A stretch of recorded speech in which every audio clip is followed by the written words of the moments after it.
Halo semuanya, Assalamualaikum warahmatullahi wabarakatuh. Perkenalkan, nama saya Fajar Oksandrianto. Di video ini saya akan sedikit menjelaskan apa sih sebenarnya arsitektur komputer itu.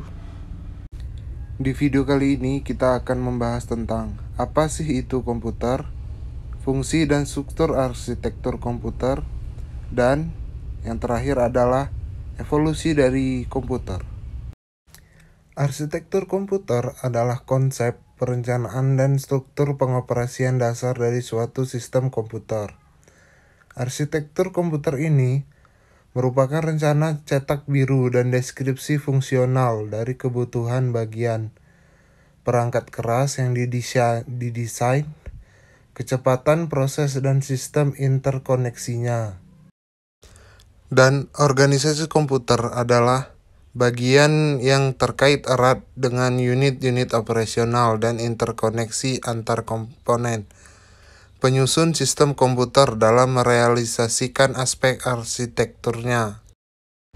Dan arsitektur komputer juga berkaitan dengan atribut-atribut sistem komputer yang berkaitan dengan pemrograman, teknik pengalamatan, dan jumlah bit untuk penyajian data.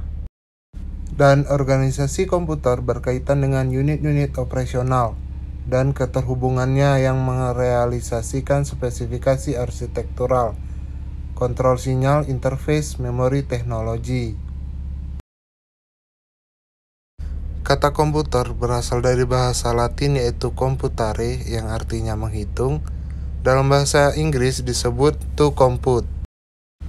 Definisi komputer. Komputer adalah sekumpulan alat elektronik yang saling bekerja sama, dapat menerima data atau input, mengolah data atau proses, dan memberikan informasi atau output, serta terkoordinasi di bawah kontrol program yang tersimpan di memori. Ini merupakan gambar dari fungsional dasar komputer.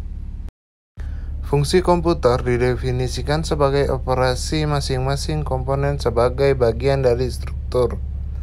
Adapun fungsi dari masing-masing komponen dalam struktur di atas adalah sebagai berikut.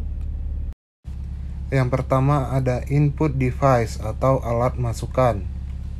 Adalah perangkat keras komputer yang berfungsi sebagai alat untuk memasukkan data atau perintah ke dalam komputer. Contohnya adalah keyboard. Yang kedua adalah output device atau alat keluaran. Adalah perangkat keras komputer yang berfungsi untuk menampilkan keluaran sebagai hasil pengolahan data. Keluaran dapat berupa hard copy atau ke kertas, soft copy ke monitor, ataupun berupa suara. Yang ketiga yaitu I/O port.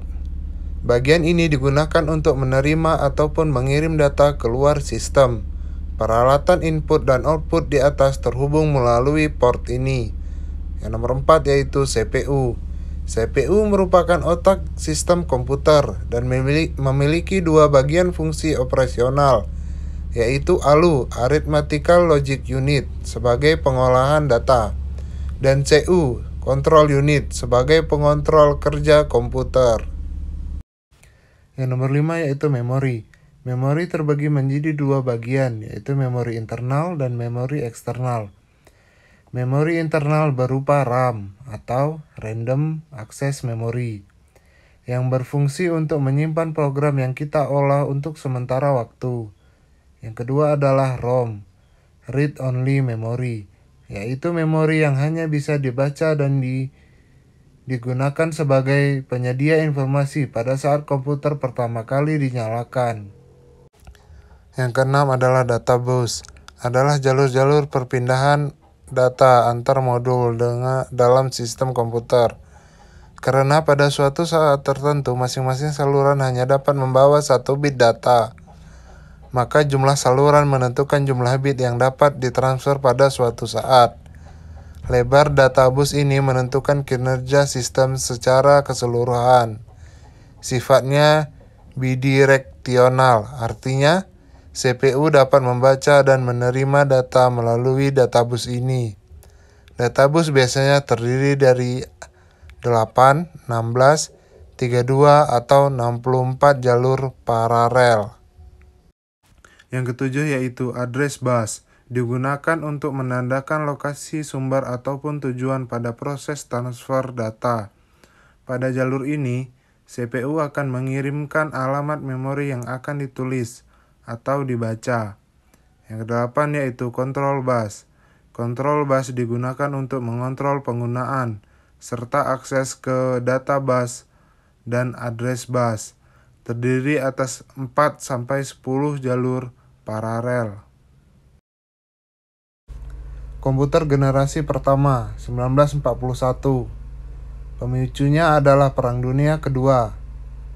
Penggunaan vacuum tube dan instruksinya masih menggunakan bahasa mesin. ENIAC atau Electronic Numeric Integrator and Computer. 18.000 tabung dengan berat 30 ton. Ini adalah bentuk dari komputer dengan berat 30 ton. Komputer generasi kedua 1948 menggunakan transistor IBM 1401, sudah memiliki SO, program, dan media penyimpanan. Munculnya COBOL atau Fortran, Software House, Programmer, Analis, pemanfaatan pada skala industri. Berikut ini adalah gambar dari komputer generasi kedua.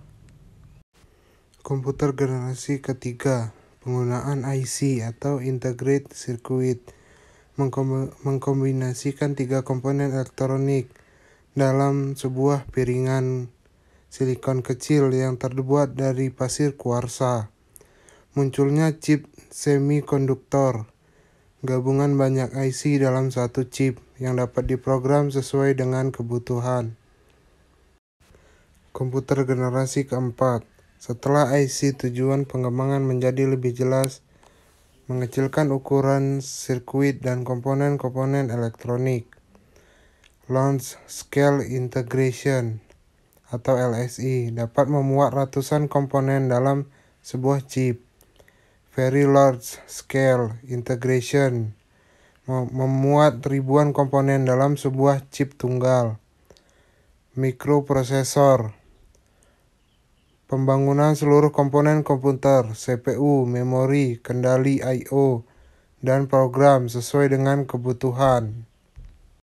Komputer generasi kelima sudah tidak berorientasi pada kecepatan atau ukuran fisik, namun lebih menonjolkan performa artificial intelligence, pattern recognition, bioinformatika. Itu tadi adalah video materi pertama, yaitu perkenalan tentang organisasi dan arsitektur komputer. Sampai jumpa di video berikutnya.